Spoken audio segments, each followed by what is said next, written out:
होता है। तो साथियों, ये बिज़नेस बहुत आसानी से कहा जाता है कि बिज़नेस बहुत ही आसानी से मिलता है, लेकिन इस आसान बिज़नेस को कुछ लोग समझ नहीं पाते हैं, जिसके कारण से कहीं न कहीं वो डिस्कनेक्ट हो जाते हैं। तो आज इस बिज़नेस की मैं बात करूँगा। इस बिज़नेस क में जब भी हम आते हैं तो शुरुआती दौर जो होती है, इस बिज़नेस को करने की जो शुरुआती दौर होती है, वो थोड़ा कठिन होता है, थोड़ा मुश्किलों से भरा होता है, शुरुआती दौर। और सिर्फ़ यही नहीं, आप किसी भी काम को करें, थोड़ी-सी मुश्किलें आती है। तो यहाँ पर भी कुछ मुश्किलें आती हैं, जैसे कि हमें उन कामों को करना पड़ता है जो काम करना हमें अच्छा नहीं लगता।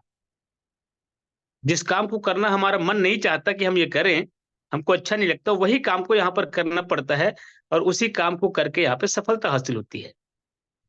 जैसे किसी को प्रोडक्ट्स लोगों को शेयर करना अच्छा नहीं लगता, प्लान दिखाना अच्छा नहीं लगता, लोगों से मिलना, लोगों से बात करना अच्छा नहीं लगता।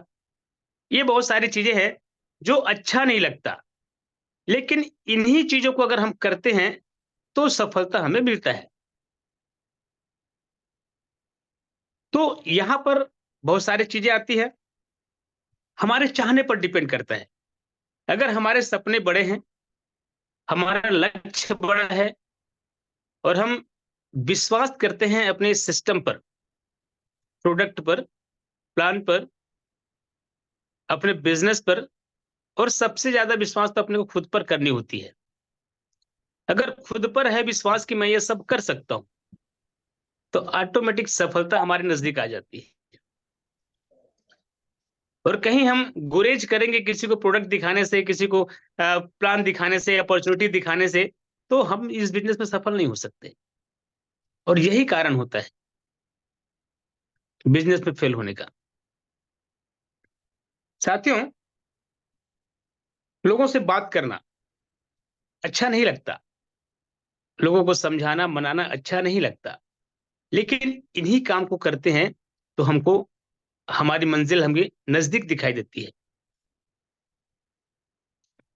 और इस काम को जब करने के लिए निकलते हैं, तो एक ऑब्जेक्शन और आती है कि लोग क्या कहेंगे? अधिकतर लोग इसी सोच के चलते अपने घर से अपने पैर बाहर नहीं निकाल पाते हैं कि लोग क्या कहेंगे? अक्सर लोग निकलते हैं तो कई लोग बोलते भी हैं कि वो देखो अमुक व्यक्ति की पत्नी झोला में तेल साबुन लेके जा रही है, क्या पड़ी है उनको तेल साबुन बेचने की? वो देखो अमुक व्यक्ति लोगों का नेट बनाने जा रहा है, लोगों को बेवकूफ़ बनाने जा रहा है। तो बहुत सारे लोग तरह-तरह की बातें करते हैं और वो तो करेंगे ना, क्योंकि उसको पता नहीं है कि आप क्या करने जा रहे हैं। आपके इस बिज़नेस में आपको क्या मिलने वाला है, उनको कुछ पता नहीं है। वो तो कहेंगे ही। वो देखो बन-ठन के निकल रहे हैं साहब, जैसे-जैसे लॉटरी लग गई हो। कई लोग बोलते हैं, तरह-तरह की बातें करते हैं, बहुत सारी बातें। और इनकी बातों को सुनकर अगर हम अपने कदम रोक लेंगे दोस्तों, तो हमें सफलता कहाँ से मिलेगी? तो ये बहुत सारी बातें हैं जिसको हमें सुनना पड़ता है और सुन के करना पड़ता है। और इन्हीं चीज़ों को जो सुनकर अपने कदम को आगे बढ़ाता है, लगातार अपने बिज़नेस में चलते रहता है, आगे बढ़ते रहता है, सिर्फ़ उनको उनका लक्ष्य दिखता है, तो वही व्यक्ति एक दिन मंज़िल को पा लेता है। तो ये बहुत सारी चीज़ें हैं जो शुरुआती दौर में आती है और इसी के लिए इन मुश्किलों के समय भी अगर हमें मजबूती से खड़ा होना है, तो इसके लिए क्या होती है? ट्रेनिंग। वो ट्रेनिंग ही है। और कहते हैं बिज़नेस, नेटवर्क मार्केटिंग बिज़नेस जो है ट्रेनिंग का बिज़नेस है। आप जितनी ज़्यादा ट्रेनिंग लेंगे, जितनी ज़्यादा मीटिंग्स अटेंड करेंगे, जितने ज़्यादा सेमिनार में अटेंड करेंगे, वहीं से आपकी जो है, आप मोटिवेट रहते हैं और अपने काम में आप लगे रहते हैं।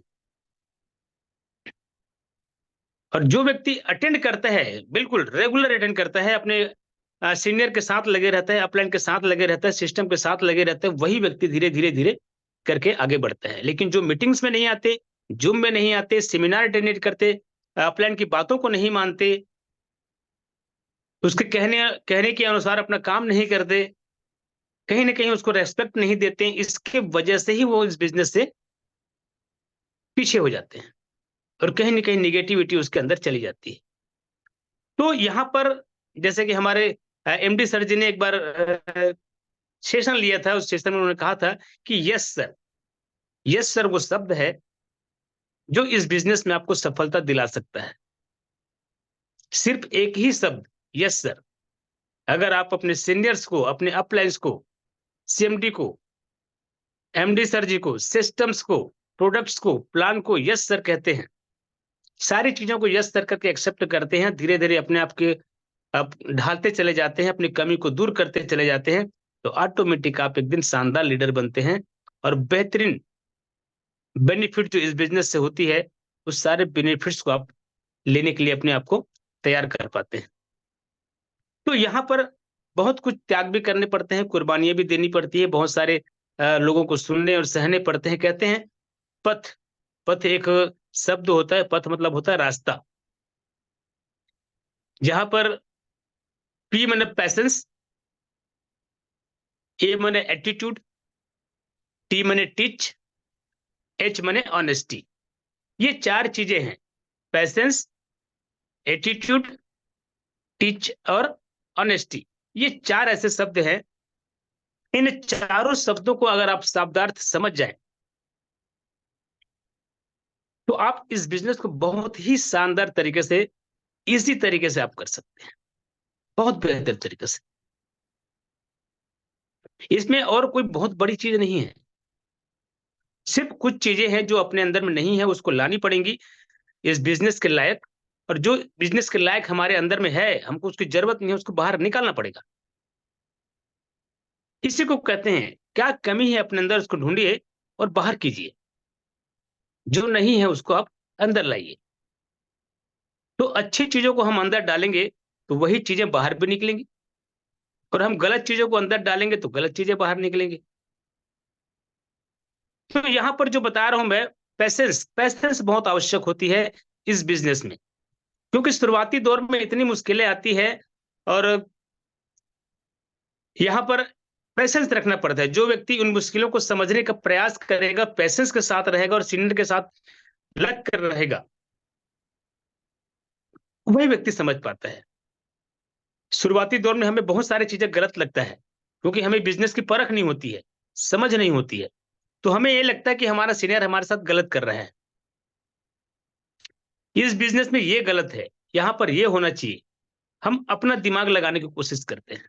बहुत सारी चीज़ें ऐसी होती हैं, क्योंकि हम इस बिज़नेस में शुरू-शुरू आए होते हैं, तो इसकी समझ हमको नहीं होती है, इसके सिस्टम की हमको पता नहीं होता है। इसीलिए जब मैं शुरुआत में इस बिज़नेस में आया था दोस्तों, तो मुझे एक ही चीज़ कहा गया था कि गणेश जी, अगर इस बिज़नेस को करनी है, तो आपको 1 साल तक गूंगे-बहरे की तरह रहना पड़ेगा। जो कहता हूँ यस सर कहना पड़ेगा, तब आप इस बिज़नेस में चल पाएँगे और इसको समझ पाएँगे। तो 1 साल तक मैंने कुछ नहीं बोला था, और बता रहा हूँ दोस्तों, पूरे 1 साल बाद मुझे इस बिज़नेस की पूरी समझ हो गई। मैंने पूरा समझ लिया था कि इस बिज़नेस में क्या होता है, कैसे होता है और क्या करने पड़ते हैं। कैसे अपने आप को दिखाना पड़ता है, कैसे लोगों के सामने बात करनी होती है। ये बहुत सारी चीज़ें हैं जिसको मैंने सीखा, और 1 साल के बाद मैंने हर बात को यस सर कहा। मैं बहुत-बहुत धन्यवाद देता हूँ अपने अपलाइन्स को, अपने सीनियर्स को, अपने मेंटर्स को, अपने गुरु को, जिन्होंने मुझे एक-एक चीज़ों पर मेरा ध्यान बटाया, एक-एक चीज़ों को मुझे सिखाया, बताया, समझाया कि मुझे कैसे करना है, और एक ही चीज़ याद दिलाया कि मुझे क्यों करना है। आज मेरा लक्ष्य बड़ा है, और मैं उस लक्ष्य को देख कर ही आगे बढ़ रहा हूँ। और कहते हैं वो दोस्तों, इस बिज़नेस में आपको फ़ोर्स करने वाला कोई नहीं होता है। आपको काम बताने वाला कोई नहीं होता है। कैसे करना है, क्यों करना है, ये बताने वाला कोई नहीं होता है। सिर्फ़ आपके पास अगर लक्ष्य है, तो वही लक्ष्य आपको अपने घर से बाहर निकालने का काम करता है। वो कारण, इस बिज़नेस को जिस कारण से आप करना चाहते हैं, वो कारण अगर बड़ा है और हमेशा आपके ज़ेहन में रहता है कि मुझे इस बिज़नेस को क्यों करना है, मुझे इस बिज़नेस से ये हासिल करना है, वही कारण आपके पैर को घर से बाहर निकालता है, और आप सफल हो जाते हैं। इस पर एक कहानी है, मैं एक कहानी आप लोगों को शेयर करना चाहूँगा दोस्तों।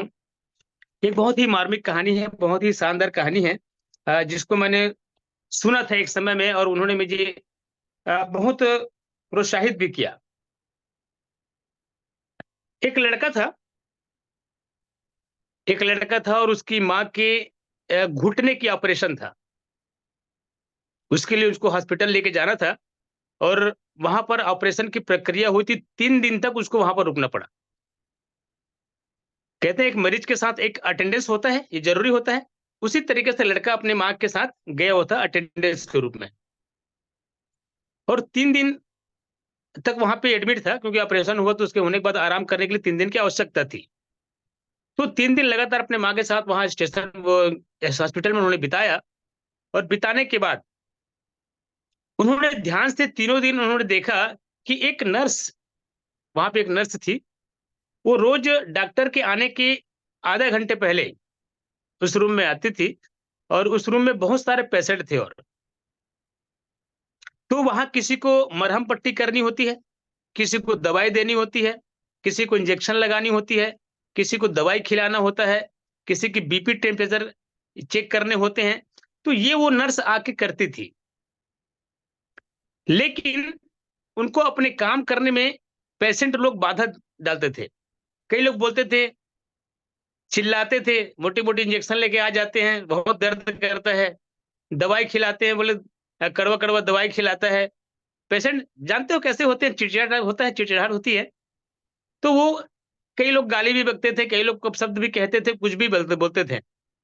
तो उन सारी चीज़ों को वो एक्सेप्ट भी करती थी, लेकिन मुँह से उफ़ तक नहीं निकालती थी। वो लगातार अपने काम में मगन रहती थी, अपने काम को बराबर वो तीनों दिन तल्लीनता से करती थी और हमेशा उसके चेहरे पे खुशी होता था, मायूसी नहीं होती थी, उनके शब्दों को सुनकर। वो ईमानदारी से पैशन्स के साथ अपने काम को लगातार वो करती थी रोज़, तीनों दिन उन्होंने लड़कों ने देखा। तो उस लड़के ने लास्ट दिन तीसरे दिन उससे रहा नहीं गया, तो उन्होंने नर्स के पास जाकर पूछा, "नर्स मैम, मैं 3 दिन से यहाँ पर हूँ और लगातार मैं आपके काम को ध्यान से देखता हूँ। आप रोज़ आते हैं, इंजेक्शन लगाते हैं, दवाई देते हैं, बीपी चेक करते हैं, मरहम पट्टी करते हैं।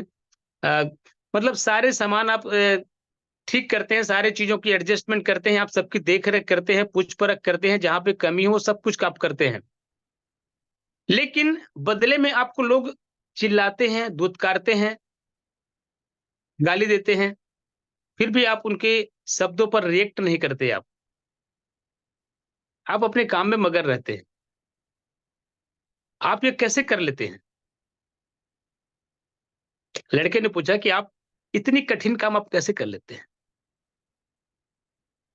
तो उन्होंने एक ही जवाब दिया था कि ये तो मेरा काम है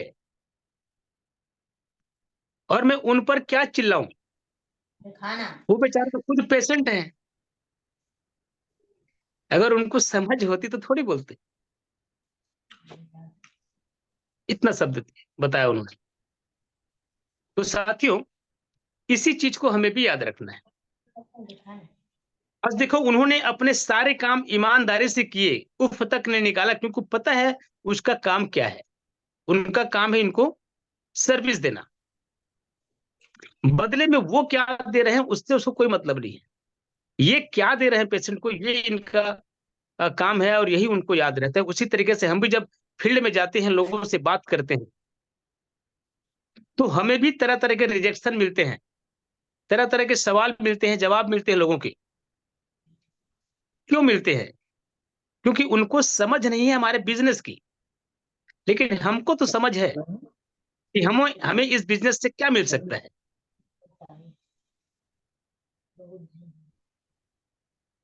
तो यहाँ पर पैशेंस काम करता है, पैशेंस। समोर फोटोत नहीं दिखत. कहते हैं इस बिज़नेस में 80-20 का रेशो चलता है, 80-20 का। आप स 100 लोगों से मिलेंगे, 80 लोग आपको नकारेंगे, आपको एक्सेप्ट नहीं करेंगे, आपको सुनेंगे नहीं। लेकिन 20% लोग ऐसे होंगे जो सुनेंगे भी और बिज़नेस भी करेंगे और यही 20% लोग आपको सफलता के द्वार तक लेकर जाएँगे। तो हमें कभी भी अपने मन में मायूसी नहीं लानी, किसी के प्रति रिएक्ट नहीं करनी है, क्योंकि वो पेशेंट है। उनको नहीं मत पता है कि हम क्या कर रहे हैं और हमारे काम से उसको क्या फ़ायदा होने वाले हैं। तो साथियों, बहुत बड़ी सीख मिली मुझे।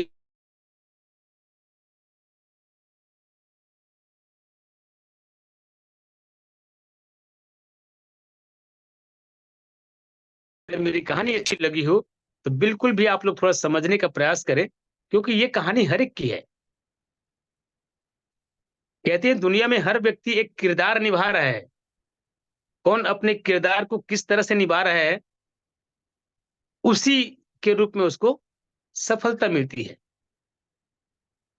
तो जो जिस किरदार को आप निभा रहे हैं, उसको ईमानदारी से, धैर्यता के साथ अगर आप निभाते हैं, तो परफेक्ट रूप से मैं कह सकता हूँ कि एक दिन आप सफल होंगे।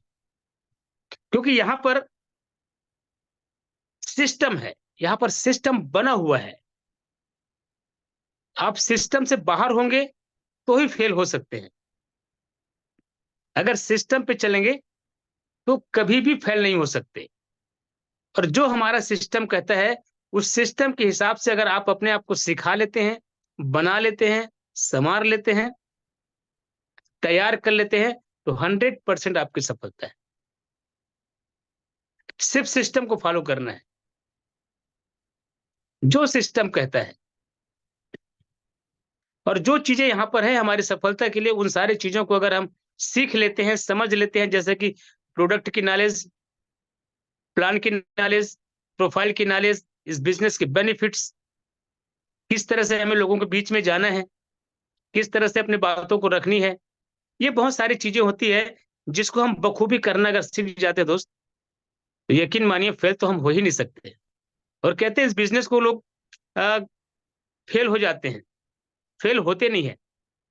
असल में लोग इस बिजनेस को छोड़ जाते हैं, फेल कोई नहीं होता।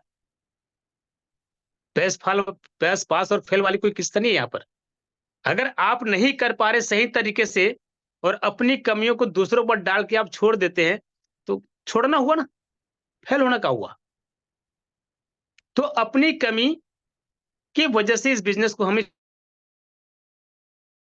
छोड़ना पड़ता है। लोग अक्सर छोड़ते हैं, फेल नहीं होते। अगर ईमानदारी से, धैर्यता के साथ किया जाए, तो इस बिजनेस में सफलता के झंडे गाड़े जा सकते हैं। और ये हर किसी के लिए ईज़ी है, क्योंकि यहाँ पर ना आप पैसा लगाते हैं जो आपको रिस्क है कि मेरा पैसा डूब गया, कोई रिस्क नहीं। हमने क्या लगाया सर? मात्र 1000 के एक पैकेज तो खरीदे हैं बस। हमको ये बिज़नेस मिल गया। अब इस बिज़नेस को हम करना चाहते हैं, इसके बेनिफिट्स को लेना चाहते हैं, उस बेनिफिट को लेने के लायक तो अपने को बनना पड़ेगा ना बस। अब मुझे अमृत रस मैंने ले लिया, मुझे अच्छा लगा, मुझे बेनिफिट भी हुआ, मेरे जो विकार थे बॉडी में, शरीर में, वो सब दूर हो गए, मेरे लिए फ़ायदा हुआ। अब मैं उन्हीं फ़ायदों को लोगों को तो बताऊँगा, जो फ़ायदा मुझे हुआ है, वही फ़ायदा मैं सामने वाले को बताऊँगा। तो इसमें कठिन कहाँ है? अब इतनी सी बात को करने के लिए हम अब दुनिया भर की बातों को सोचेंगे, करेंगे तो मुश्किल है। भई मुझे अमृत रस के फ़ायदों के बारे में बताना है, तो उसको मैं रो के बताऊँगा तो भी तो गलत है ना? हमारे चेहरे के इंप्रेशन क्या है, हमारी पहनावा क्या है, बस कुछ चीज़ों को तो चेंज करनी होती है। हम जब बिज़नेस करने निकलते हैं, तो बिज़नेसमैन के बराबर अपने को दिखना भी ज़रूरी है। हमारे पास एक टूल्स का होना भी ज़रूरी है। लोगों को लगना चाहिए यार हाँ, कोई आया है। तो अपने आप को दिखाना, पहले तो बोलना सीखना है, अपने आप को दिखाना है। हमारे पास सारे साजो सामान होने चाहिए, वेल ड्रेस अप होने चाहिए। ये सारी चीज़ें अगर हम चाक-चौबंद होकर निकलते हैं, तो हमारे बिज़नेस को रन करने से कोई नहीं रोक सकता। इतनी खूबसूरत, इतनी शानदार, इतनी ईज़ी बिज़नेस है। तो थैंक यू दोस्तों, बहुत-बहुत धन्यवाद। और आज का चर्चा जो है इसी पर था कि बिज़नेस बिज़नेस को समझना है। इस बिज़नेस को समझना है तो कुछ चीज़ों को अपने को ट्रेनिंग ट्रेनिंग जैसे महत्व अभी मैं बता रहा हूँ, एक से और लेना चाहूँगा 2 मिनट। Commando training. अगर इस बिज़नेस को हमें करना है और इसके बेनिफिट को हम जान चुके हैं, सारे फ़ायदों को लेने के लिए हम तैयार भी हो चुके हैं, और इस बिज़नेस को करने का हमारे पास कारण है कि भई मैं इस बिज़नेस को अगर नहीं करूँगा तो मुझे वो सारी चीज़ें नहीं मिल पाएँगी, और वो चीज़ें मेरे जीवन में कितनी महत्व रखता है, ये हमें पता है। तो इस बिजनेस को करने के लायक तो बनना पड़ेगा, और लायक बनने के लिए बहुत शानदार कमांडो ट्रेनिंग है। कमांडो ट्रेनिंग इतनी बेहतर है कि आपको काम को करना कैसे है, काम करना है सबको पता है, लेकिन कैसे करना है बहुत लोग को नहीं पता है, इसी वजह से पिछड़ जाते हैं। तो कमांडो ट्रेनिंग के महत्व को समझिए, और जितने भी आपकी टीम के सदस्य हैं, जो नए सदस्य आ रहे हैं, उन सबको भी कमांडो में आप दाखिला दिलवाइए, क्योंकि वहीं से वो बन के निकलेंगे। अगर अपने को लायक बनना, मैं बार-बार बोलता हूँ, क्रिकेट खेलना और क्रिकेट खेलने सिखाने के लायक बनना, ये दोनों अलग-अलग चीजें होती है। खेल तो कोई भी लेता है, कोई एक बॉल फेंक दिया, एक बैट्स मार दिया, हो गया क्रिकेट खेल रहे हैं भाई, कोई भी बोल देगा। लेकिन किसी को सिखाना है तो उसके लायक बनना पड़ता है। तो यहाँ कमांडो ट्रेनिंग भी आपको यही लायक बनाया जाता है दोस्त। तो जितने भी आपकी टीम में लोग आ रहे हैं, नए-नए पार्टिसिपेट कर रहे हैं यहाँ पे, बिज़नेस करने के लिए आ रहे हैं, सीखने के लिए इसको आ रहे हैं, यहाँ के बेनिफिट को हासिल करने के लिए आ रहे हैं, एक नेटवर्कर बनने के लिए आ रहे हैं, लोगों की मदद करना चाहते हैं, तो यहाँ पर उसके लायक बनने के लिए कमांडो ट्रेनिंग बहुत ही शानदार और सरल है, तो यहाँ पर बिल्कुल आप आएँ। और अभी जो ट्रेनिंग होने वाली है, एक मीटिंग होने वाली है हमारी ज़ूम सेशन में, अभी इसके ये तुरंत एंड हो जाएगा। तो इसके बाद मिशन 11 के जितने भी सदस्य हैं, उनसे मेरी आग्रह है, बिल्कुल लिंक में जुड़ने का प्रयास करेंगे, सबको अपने पर्सनल पे लिंक जाएगा, अपने पर्सनल पे जाएगा, तो बिल्कुल अटेंड करने का प्रयास करें। और समय हो रहा है, तो यहीं पर मैं अपनी वाणी को एंड करना चाहूँगा, और फिर मिलते हैं, तब तक के लिए सबको धन्यवाद।